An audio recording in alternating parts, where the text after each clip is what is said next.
Hello tout le monde, j'espère que vous allez bien, c'est Noémie et aujourd'hui j'espère que vous avez du temps devant vous parce qu'on va parler.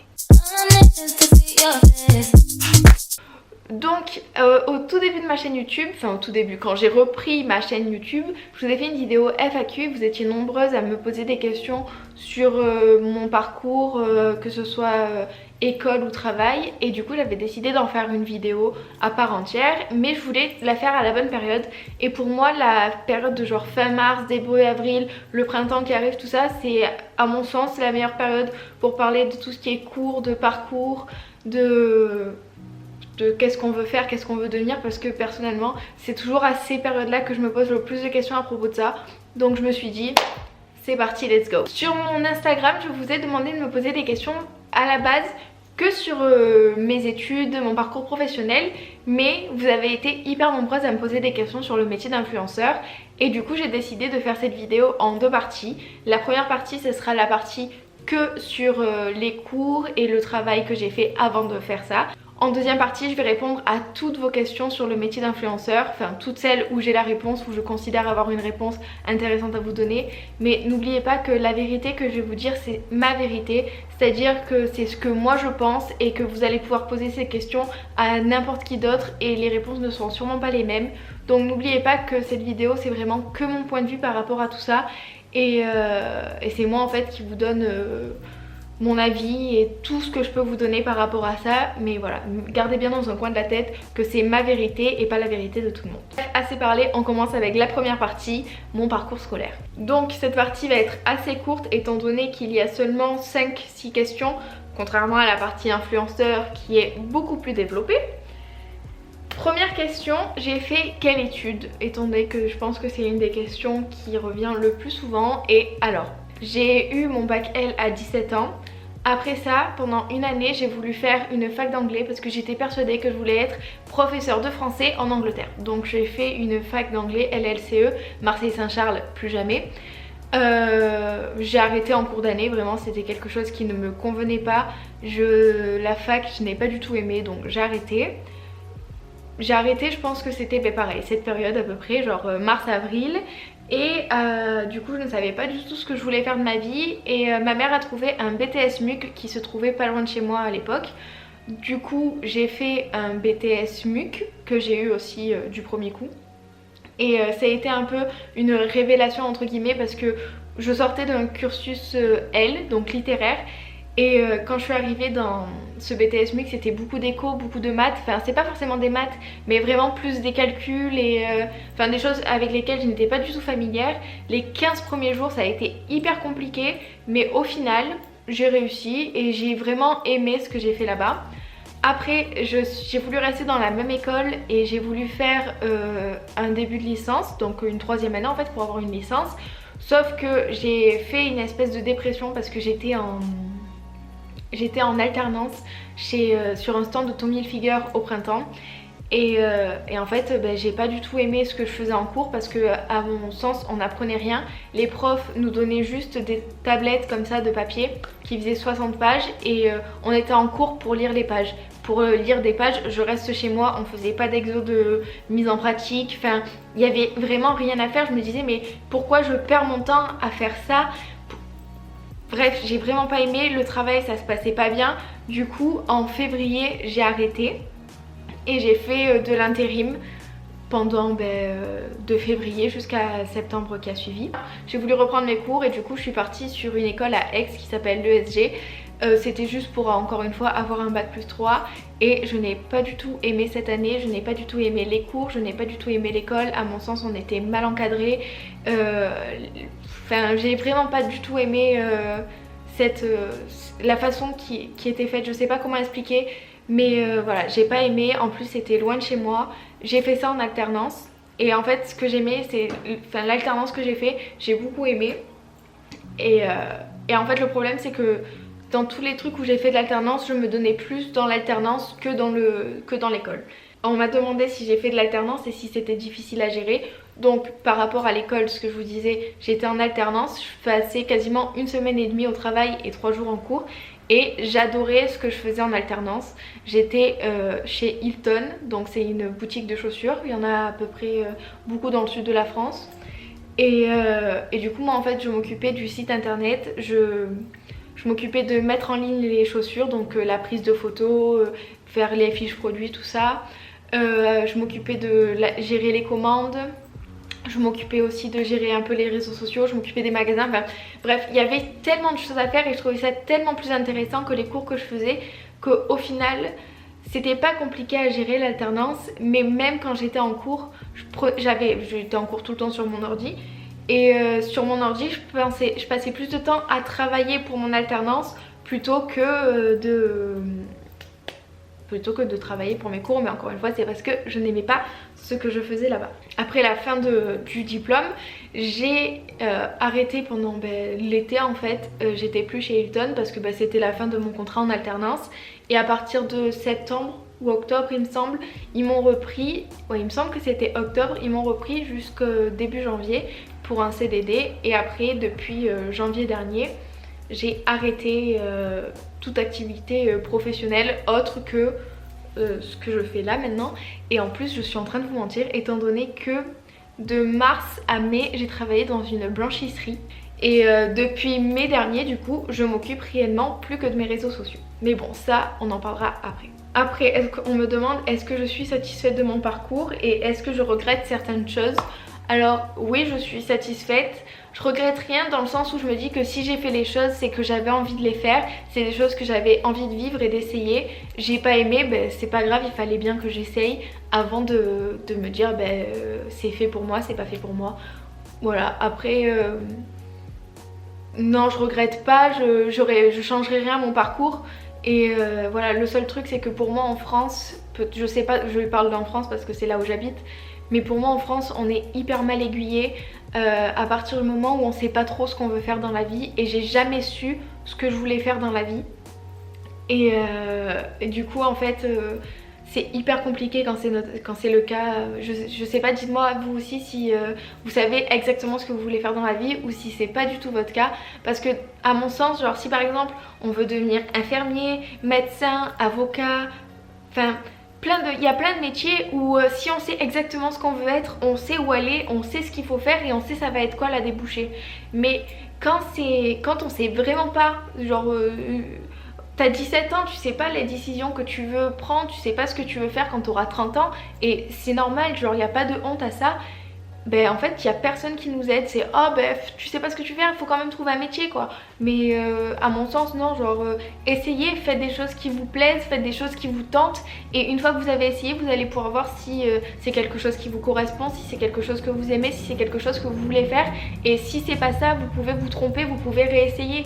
Genre bon, j'ai fini ma première partie sur les cours parce que la dernière question c'est qu'est-ce que je fais maintenant. Et la réponse c'est je m'occupe de moi et de mes réseaux sociaux. Quand j'ai vu qu'il y avait plein de questions que vous me posiez par rapport à ça, je me suis dit que j'allais faire une partie dédiée à ça. Et j'espère que les réponses que je vais vous donner vont vous aider, vont vous éclairer sur ce métier, ce statut.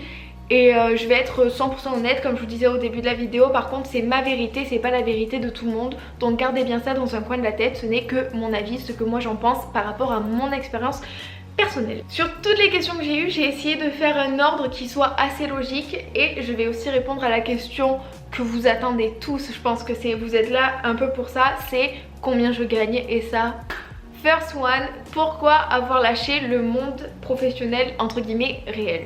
Alors déjà, moi je suis sur les réseaux sociaux depuis quasiment 7 ans. Non, 8 ans même. J'ai ouvert mon premier blog en 2011. Et naturellement en fait avec ça j'ai créé une chaîne YouTube, puis un compte Instagram, enfin il y a tout qui s'est fait naturellement. Et forcément quand j'ai créé en 2011 j'étais en train de passer mon bac, enfin c'était mon année terminale. Et j'ai continué à faire mes études à côté tout en ayant cette passion, ce hobby de gérer mes réseaux sociaux, créer du contenu pour des marques.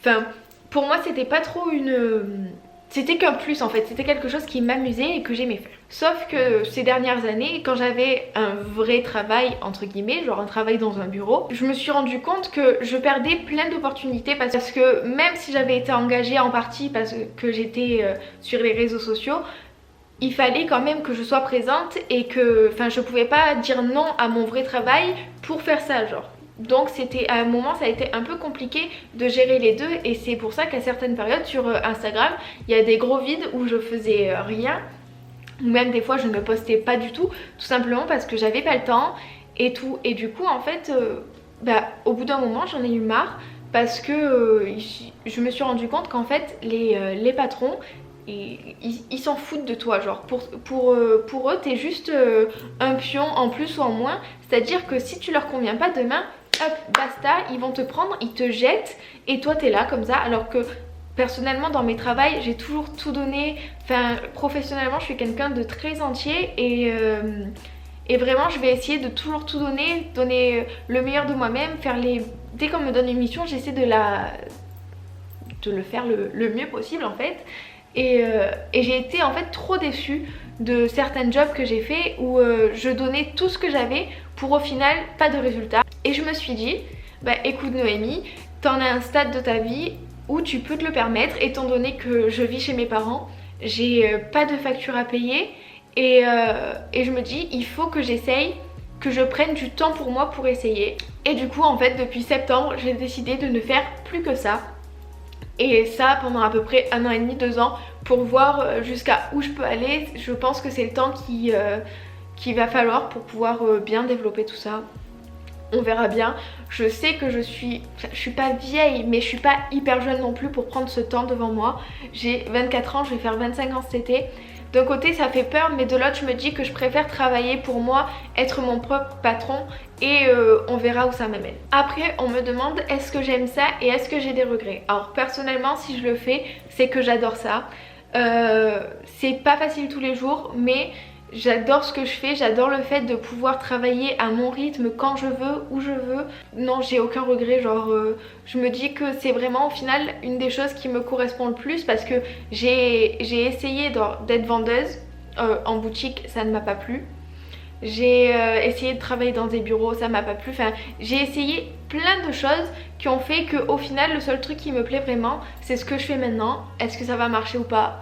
Dieu seul sait, mais pour l'instant je n'ai aucun regret et je suis trop contente de faire ça. Une question qui est revenue souvent aussi, c'est est-ce que tes parents sont fiers de toi et est-ce qu'ils t'ont un jour découragé? Et ma réponse c'est que pas du tout. J'ai la chance d'avoir des parents qui sont hyper gentils et compréhensifs en fait. Et en fait depuis tout le temps, quoi que je fasse, même depuis petite ou quoi, j'ai jamais été découragée, ou mes parents m'ont jamais rabaissé par rapport à mes choix ou quoi, dans le sens où je pense que eux ils ont eu leur vie, ils ont fait ce qu'ils voulaient, et je vois pas pourquoi nous enfants on devrait subir les choix des parents. Genre si demain ma mère m'avait dit je veux que tu sois médecin, t'es gentil, mais non, moi c'est pas quelque chose qui m'intéresse, c'est pas quelque chose que je veux faire, et je pense qu'ils me connaissent assez pour savoir que je ne me forcerai jamais, et de toute façon je n'y arrive pas, à faire quelque chose que je n'aime pas. Donc vu qu'ils voient que je m'épanouis dans ça, ils sont plutôt contents pour moi, et je vois pas pourquoi, ils m'ont jamais découragée et ils le feront jamais, donc voilà. Prochaine question, c'est quelles sont tes envies professionnelles futures? Alors je sais pertinemment que le métier d'influenceur c'est pas quelque chose qui va durer toute une vie, et c'est pas quelque chose que je compte faire pendant toute une vie.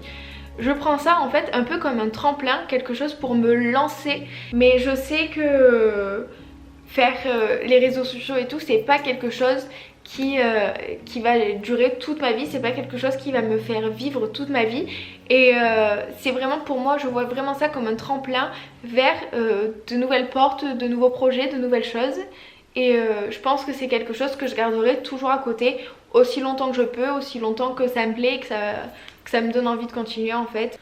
Prochaine question, c'est à partir de quand on peut se mettre au statut d'auto-entrepreneur? Personnellement je me suis mis au statut d'auto-entrepreneur à partir du moment où j'ai gagné des sous, et c'est tout simplement parce que d'un point de vue légal il faut déclarer l'argent qu'on gagne. Après on me demande la pire collab, et j'en ai parlé avec ma mère hier et je me suis dit, j'ai aucun souvenir lors d'une collab où je me suis dit ah non plus jamais, tout simplement parce que je reçois des mails, des propositions, mais j'accepte que celles qui me correspondent, et soit quand c'est des marques que soit je connais déjà, soit des marques que je voulais tester, des produits que je voulais tester, ou si c'est des marques que je connais pas, je vais d'abord me renseigner sur la marque, ce qu'ils font, les produits qu'ils proposent, et si ça correspond à mon style, à ce que j'aime et à ce que je veux vous présenter, alors j'accepte, et si c'est pas le cas, je le fais pas. Donc c'est pour ça que je considère que j'ai pas de pire collaboration, étant donné que toutes celles que j'accepte, ce sont que des collaborations que je fais parce que ce sont des produits qui me plaisent. Mais prochaine question, c'est est-ce que tu penses que tout le monde peut se lancer dans ce métier? Alors oui et non. Oui, tout le monde peut se lancer dans le sens où il y a de la place pour tout le monde. Tout le monde peut devenir influenceur, tout le monde peut créer un compte Instagram, partager ce qui lui plaît, les bons plans, les marques, enfin tout le monde peut faire ça. Mais non, dans le sens où j'ai l'impression que de nos jours, vu les messages que je reçois de certaines personnes, j'ai l'impression que, elle est pas à 100% mais 75% du temps, les filles qui se lancent de nos jours dans ça, c'est parce qu'elles voient que tu reçois des choses gratuitement, t'es payé pour ça, tu pars en voyage souvent gratuitement, tu fais ci, tu fais ça. Si ton but c'est juste la gratuité et d'avoir des choses gratuites, alors vraiment faites pas ça, parce que vous, ce que vous voyez, c'est juste une photo sur Instagram et c'est tout. Mais ce que vous savez pas, c'est le travail qu'il y a derrière la photo, toutes les négociations de contrats, comment on a fait pour arriver au stade où on en est aujourd'hui, comment on se fait connaître, comment ci, comment ça. Enfin, derrière, il y a tellement de points qui sont techniques et chiants en fait, que si c'est pas quelque chose qu'on fait par passion, si on n'a pas du temps à consacrer à ça, ça va être compliqué. Au début, il faut vraiment le faire par passion et ça devient un métier par la suite. Mais il faut pas du jour au lendemain se dire bon voilà, là ça y est, je quitte mon job chez je sais pas quoi et je deviens influenceur. Parce que en fait, il n'y a pas de formation, il n'y a pas d'école, tu signes pas un contrat chez quelqu'un qui te dit ben voilà, ça y est, t'es influenceur, tiens, t'auras ce salaire à la fin du mois, bonne chance. C'est beaucoup de sacrifices un peu. Et il y a plus, enfin personnellement je vous parle encore une fois pour moi, il y a plus de moments down que de moments genre wouh trop bien. Mais je continue quand même parce que j'ai plus envie de retourner dans entre très grosses guillemets le vrai monde du travail. Je veux quand même continuer à faire ce que j'aime et même si c'est pas facile, mais il faut que vous sachiez que c'est pas facile tous les jours. Donc lancez-vous par passion là-dedans et si ça devient un métier alors tant mieux, et si c'est pas le cas tant pis, mais vous lancez pas en espérant gagner des milliers et des cents en faisant ça. Genre pour moi, enfin personnellement c'est pas comme ça que j'ai commencé. J'ai commencé avec mon blog et puis petit à petit, en fait le truc c'est que souvent on me dit comment tu fais pour être connu, comment tu fais pour en être arrivé là. Alors déjà de 1 je considère pas être connue, et de 2 personnellement j'ai pas de recette miracle à vous donner, il y a tout qui s'est fait hyper naturellement pour moi. Et encore à ce jour, là je stagne un peu sur Instagram et de même ici sur YouTube niveau abonnés. Mais il y a tout qui s'est fait naturellement et tout qui monte authentiquement et voilà. Donc j'ai pas de recette secrète à vous donner en vous disant faut faire ci, ça et ça et vous allez avoir 50 000 abonnés, étant donné que moi-même j'ai pas cette recette secrète. Et je pense qu'il n'y a pas de secret à part la passion, l'envie de partager et rester 100% honnête. Prochaine question, c'est tu t'es fait des amis grâce à ça? Alors oui, on peut considérer ça comme se faire des amis, mais on doit être hyper méfiant dans ce milieu, dans le sens où dans ce milieu c'est hyper compliqué de se faire des vrais amis parce que il y a toujours de l'argent en jeu, toujours des contacts en jeu et enfin, je sais que je suis pas par exemple au niveau de Marie Enjoy Phoenix qui a des millions d'abonnés et que elle ça doit être encore un délire de fou. Mais rien que moi à 30 000 abonnés sur Instagram, chose qui n'est absolument rien, enfin de nos jours avoir 30 000 abonnés sur Instagram c'est comme en avoir 3 000 à l'époque. Enfin, mais il y a souvent des gens qui viennent autour de toi qui sont là, ah attends viens on fait une story ensemble, on s'identifie et tout, viens on fait ci, viens on fait ça. En fait les gens ils sont plus réellement amis avec vous, c'est juste pour être vus avec vous, pour toucher une nouvelle cible, toucher des nouveaux potentiels followers, toucher des nouvelles marques, toucher ci, toucher ça. Il n'y a pas tout le monde qui est pourri comme ça dans cette industrie. Et moi je pense pas du tout être comme ça, c'est à dire que souvent quand il y a des événements blogueurs à Marseille, je me sens pas forcément à ma place, dans le sens où ils sont tous là, ah attends story, si ça, viens on s'identifie, viens ci, viens ça. Mais frère, dans la vraie vie tu ne me parles pas, je ne t'intéresse pas et tu ne m'intéresses pas. Alors pourquoi en fait être faux devant une caméra pendant 1 heure, 2 heures où on doit passer du temps ensemble et une fois qu'on n'est plus ensemble c'est bah ça t'es qui déjà, genre c'est ça qui m'énerve, c'est que les gens ils sont amis juste quand il y a des représentants, il y a des contacts, enfin des gens qui sont là autour de nous, genre ils sont ah trop bien on est collègues, alors qu'en vrai pas du tout, genre une fois qu'il n'y a plus personne, personne n'est là pour prendre de tes nouvelles, personne ci, personne ça. Donc voilà quoi, c'est pas... Faut pas se lancer là-dedans en se disant aussi je vais devenir amie avec plein d'instagrammeurs connus, pas du tout. Si c'est le cas, ben, tant mieux, mais je trouve qu'il faut quand même rester assez méfiant à propos de ça. 2 questions que je vais mettre ensemble, c'est d'abord est-ce que j'ai déjà fait des partenariats sans tester le produit avant, et la seconde si c'est vrai ou faux ce que je dis quand je donne mon avis sur les produits. Alors non, je n'ai jamais fait de partenariat où je ne testais pas le produit avant, dans le sens où personnellement pour moi je ne vais pas vous parler d'un produit que moi-même je n'ai pas testé. Par exemple si c'est un mascara, je peux pas vous dire waouh ce mascara il est trop bien, il fait des cils de fou, si moi-même j'ai pas testé le mascara et que voilà, enfin je vais pas vous mentir en disant tout et n'importe quoi sur un produit que je n'ai moi-même pas testé. Je trouve ça totalement débile et puis c'est pas logique. Genre vous-même personnellement vous allez pas dire à votre copine ou quoi genre tiens goûte ce gâteau au chocolat il est trop bon si vous-même vous l'avez jamais goûté de votre vie. Personnellement je ne l'ai jamais fait. Et est-ce que c'est vrai ou faux ce que je dis sur les placements de produits? Alors mais tout ce que je dis sur les produits c'est tout le temps vrai, je ne donne que mon avis. Quand j'aime pas je dis que ça ne me plaît pas personnellement à moi mais que ça peut plaire à d'autres personnes, enfin voilà. Et comme je vous disais un peu plus tôt, tout ce que je vous présente ce sont des marques que j'aime, que je voulais tester ou que j'ai découvertes sur le tas, mais dans tous les cas je n'accepte que les partenariats de marques qui me plaisent et qui me correspondent. Donc voilà, mais souvent les produits me plaisent et s'ils me plaisent pas, soit je n'en parle pas du tout donc vous ne le savez pas, et si je dois forcément en parler, j'essaie de caler le fait qu'ils ne me plaisent pas, mais que... enfin, souvent les marques sont un peu tatillonnes et refusent le fait qu'on dise que leur produit ne plaît pas, mais enfin le produit ne me plaît pas à moi mais il peut plaire à 600 autres personnes derrière, ce n'est pas grave. C'est pour ça que toujours je mets bien en avant le fait que c'est quelque chose qui ne me correspond pas personnellement mais qui peut correspondre à des milliers de personnes derrière, donc ce n'est pas très grave parce que c'est comme ça que ça se passe de toute manière dans la vie de tous les jours. Une question que je considère intéressante, c'est as-tu l'impression d'avoir encore plus de pression par rapport à ton physique? Et personnellement je trouve pas. On est tous pareils, on a tous des jours où on se trouve plus ou moins beau, on a tous des jours où notre corps nous plaît plus ou moins, et personnellement je vais pas me mettre à faire du sport parce que j'expose mon corps sur les réseaux sociaux. Et voilà quoi, je mets des photos où on voit ma cellulite dessus, je mets des photos où on voit que mes cuisses elles sont trop grosses, où on voit ci, où on voit ça. Et je vais pas commencer à mentir, genre c'est mon corps, c'est ce à quoi je ressemble en vrai. Pour moi le principal c'est que j'ai envie en fait d'être un exemple, c'est énorme les mots que j'utilise, mais d'être un exemple positif, de positivité pour les gens qui me suivent. Et j'ai envie de vous montrer que il faut s'accepter, que même si des fois genre moi la première, genre il y a des jours où je me supporte pas, genre je supporte pas voir ma tête, voir mon corps dans un miroir, et il y a des jours où j'adore. Et il n'y a pas de honte en fait à se trouver beau, à se trouver moche, à se trouver gros, à se trouver mec, enfin il n'y a pas de honte à apprécier notre physique. Et je vais pas changer en photo le physique que j'ai dans la vraie vie quoi. Mais je comprends qu'il y ait des meufs qui pensent qu'il faille rentrer dans un certain standard corporel pour pouvoir faire ça, et à mon sens pas du tout, dans le sens où on aura toujours quelqu'un qui pourra s'identifier à nous, et plus en fait on est diversifié, plus on sera diversifié sur ces plateformes, plus on aura des personnes qui pourront s'identifier à nous, que ce soit par notre corpulence, par notre couleur de peau, par nos idéaux, enfin voilà. Pour moi c'est important de rester entier, et voilà, mais là je m'éloigne de la première question. Ensuite, est-ce qu'il faut beaucoup d'organisation?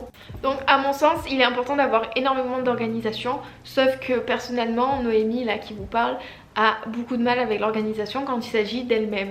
Donc je suis très organisée quand il s'agit des autres, de travailler pour les autres, de proposer des idées d'organisation, il n'y a pas de souci. Mais quand il s'agit de moi, je vais être motivée 3 heures, je vais me dire hey, trop bien, je suis organisée aujourd'hui, je fais ci, ça, puis je perds contrôle, je perds tout, et au final je ne suis plus organisée. À la question comment, à partir de quand on peut se considérer comme influenceur, genre comme je viens d'en parler avec mon copain, Enfin c'est plutôt lui-même qui vient de me le dire parce que moi j'étais pas capable de trouver une réponse correcte à cette question.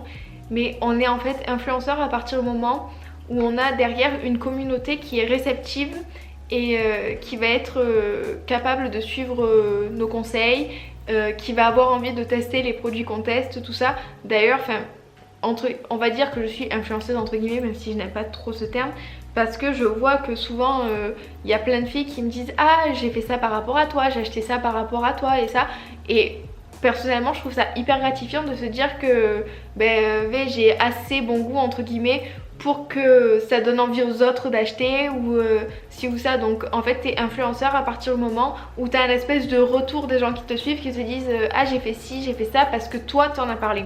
Petite question un peu légère, c'est est-ce que tu aimerais faire des meetings, rencontrer les meufs qui te suivent? Donc ma réponse est oui. Est-ce que j'en ai déjà fait? Oui, j'en ai fait un à Paris en décembre 2018 en fait, parce que j'étais à Paris et comme je sais qu'une grosse partie de ma communauté est à Paris, j'avais organisé un espèce de petit après-midi. J'avais passé quelques heures avec des filles de Paris, on s'était retrouvées, puis on était allé boire un café et on a fait les magasins et c'était vraiment trop bien. J'ai adoré ce moment parce que je rencontre des filles dans la vraie vie et c'est toujours plus plaisant de parler à des personnes en face à face que de parler derrière un écran.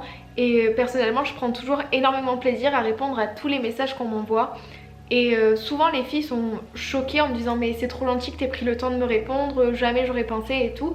Mais pour moi c'est absolument normal, genre tu prends le temps de m'écrire, c'est normal que moi je prenne de mon temps pour te répondre si c'est une question ou ci ou ça. Donc voilà, oui j'ai déjà fait des meetings et oui j'aimerais beaucoup en refaire. Comment on commence et comment être connu? Comme je vous le disais, faut pas se lancer dans ça si votre but c'est d'être connu. Si ton seul but c'est d'être connu, arrête maintenant, ça ne sert à rien.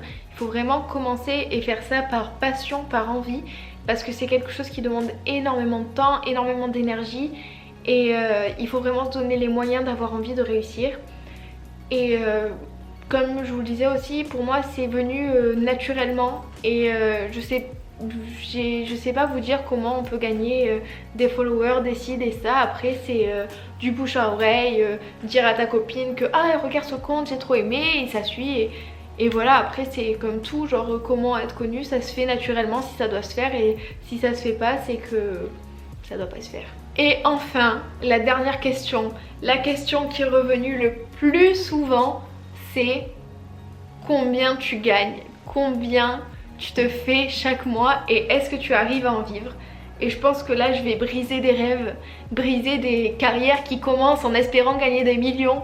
Mais en étant tout à fait honnête avec vous, il y a des mois où je gagne 0 € et d'autres où je gagne au maximum genre 1005, ça dépend. Mais vraiment 1005 c'est le mois pump it up, genre je suis trop refaite. Le problème dans ce métier, dans ce milieu, c'est que souvent genre on a des deadlines pour poster nos photos, poster les opérations, il y a des dates, certes, ok, pas de souci, mais au niveau des paiements, eux les gens n'ont pas de date, hein, c'est-à-dire que toi tu fais ton travail en temps et en heure, sinon tu te fais tuer, mais eux te payent plusieurs mois après, donc c'est assez chiant, mais voilà quoi. Donc ça dépend des OP. Je pense que le plus que j'ai gagné c'est 2000 € et ça arrive très peu, hein, c'est une fois par an. Non mais voilà, en fait on n'en vit pas, on en survit un peu. Il y a des mois où je gagne 0 et en fait c'est très important d'être organisé au niveau même de son argent parce que on sait qu'il y a des mois où on va gagner beaucoup, donc il faut mettre de côté pour les mois où on va gagner très peu. Je peux pas vous dire que chaque mois par exemple je gagne 1500 € facile alors que c'est pas le cas. Voilà, il y a des mois où je vais gagner plus, des mois où je vais gagner beaucoup moins, des mois où je gagne rien. Mais c'est pour ça aussi que je me suis lancée et en ne faisant plus que ça parce que j'ai envie d'essayer de réussir à développer ça. Je me dis que si jamais j'essaye, si jamais je me lance en ne faisant que ça, si jamais je ne me consacre pas qu'à moi, peut-être que je passerai à côté de quelque chose et peut-être que... Voilà, du coup je me dis que j'essaye, même si très souvent je gagne pas peu d'argent, c'est pas grave, je le fais parce que c'est quelque chose que j'aime faire, ça me passionne, j'aime créer du contenu, j'aime partager avec vous Et au final, genre, c'est déjà énorme tout ce que je peux vivre grâce à vous. Mais n'espérez pas commencer et gagner des centaines de milliers d'euros quand ce n'est pas la vérité et ce n'est pas le cas. Voilà, je pense que j'ai répondu à toutes les questions que vous m'avez posées. Si vous êtes encore là, ben, félicitations. Parce que cette vidéo était très longue, je pense qu'elle va être très longue à monter aussi. Mais bon, ça c'est pas votre problème, hein. Ça c'est le problème de Nono, ici présente. Et voilà, n'hésitez pas à me dire en commentaire tout ce que vous pensez de tout ça. J'y répondrai avec plaisir. Pareil, si vous avez d'autres questions par rapport à ça auxquelles j'ai pas répondu, n'hésitez pas à me les donner en commentaire et j'y répondrai encore une fois en toute sincérité avec ma version de la vérité.